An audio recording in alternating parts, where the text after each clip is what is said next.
From the busy workbench and the warped brain of Gary Anderson comes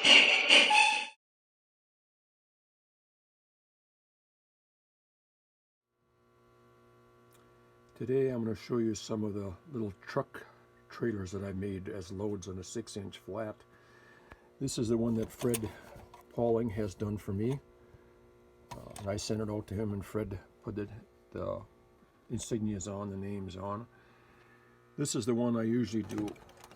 I usually make beer labels, and they're different on both sides. I got grain belt on this side, I got hams on this side, and I have 9 of those different ones.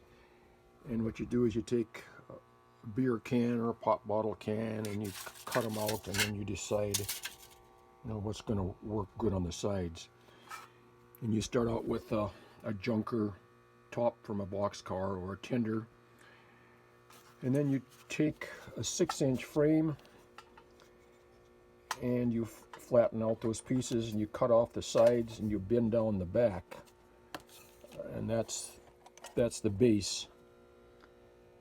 And here's one with the little frame underneath. This is what the frame looks like, and this is what I use to hold the truck trailers in place. And if you take a look, if you just push it forward or backward, it comes off. And this is the bottom, and usually I have dates in them too. Fred did this one 10/2013. There's a little screw in front, and I usually find wheels off of old trucks, and there's my template for making the base that holds the wheel and the dolly wheels in front. And like I say, I have 9 of these, so there's 18 different beers or beverages. That's my trailers.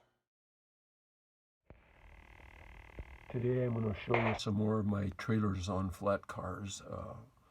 These are my beer trailers, and keep in mind that the other side has an entirely different label.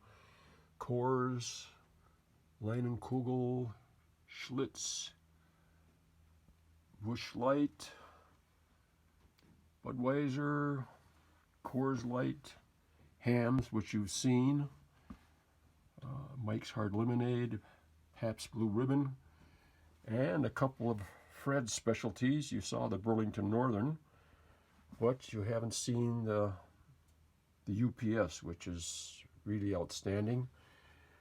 And then I just kept a couple of the tenders, and these are made into little truck trailers too. And there's a New York Central, and there's the striped one. And then the last one, I was going to put my train card on it, but this one actually has opening doors in back. The rest of them don't, but this one has opening doors. So that's my lineup.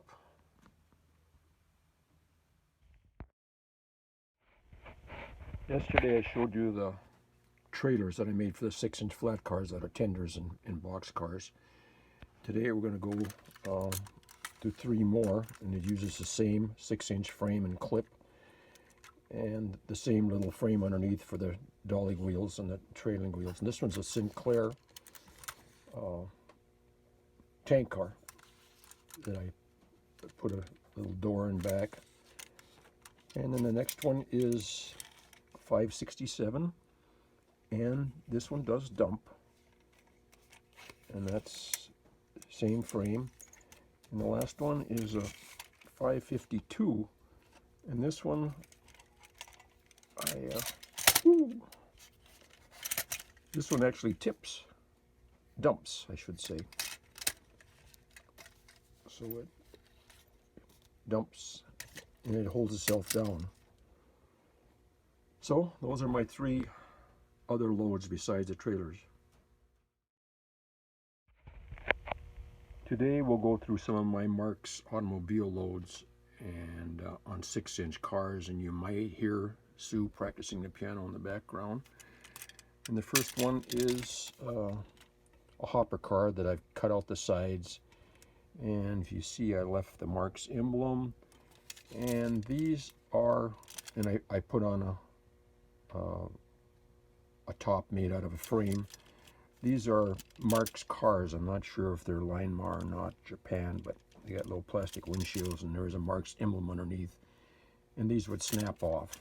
So that's the first car. The second one is a Linemar, and they call it a Rolls Royce. And if you look, pretty neat car. On this one too would pop off. I mean, it comes off, it's removable.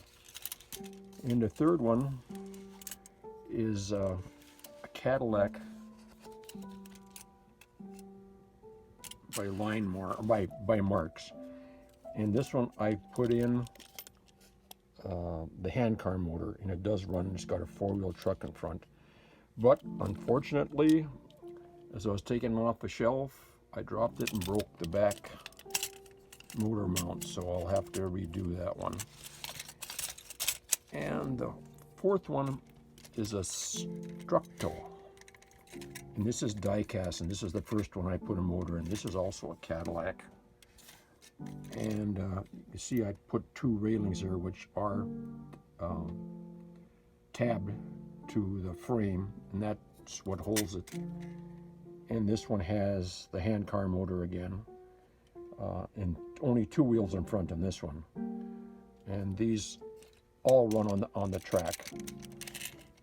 So there's my 4 automobile loads, and this is the one that I'll replace the purple one that got squished.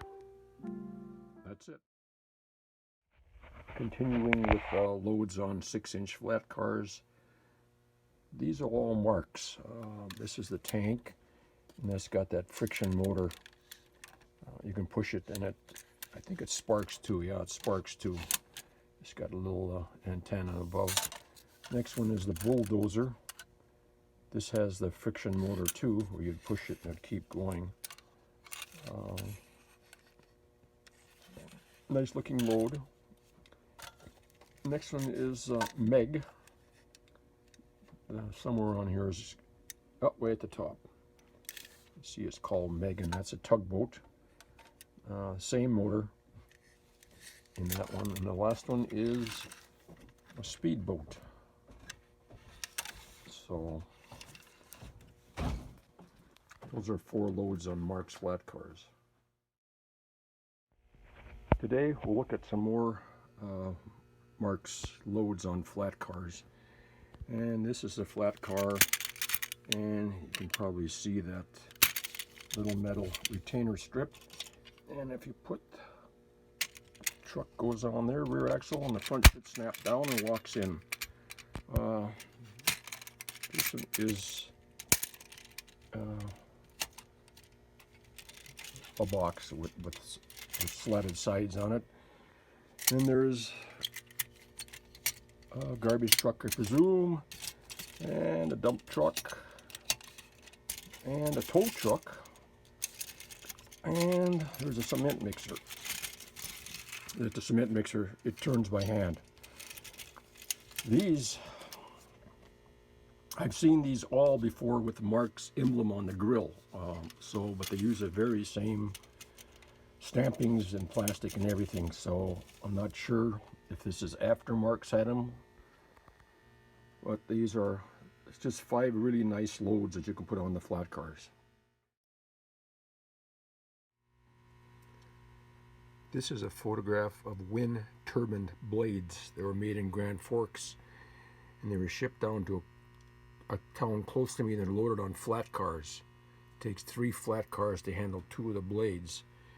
And this is what I come up with for a Marx flat car load. These flat cars are permanently coupled. They can't come apart, and the blades are held in special holders I made up especially for this. And of course the blade itself is an model airplane propeller.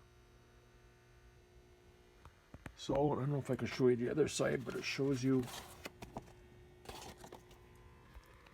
being pulled by a couple of diesels. And this is one of those loops from a grain terminal that holds 110 grain cars. This is where they were loading them.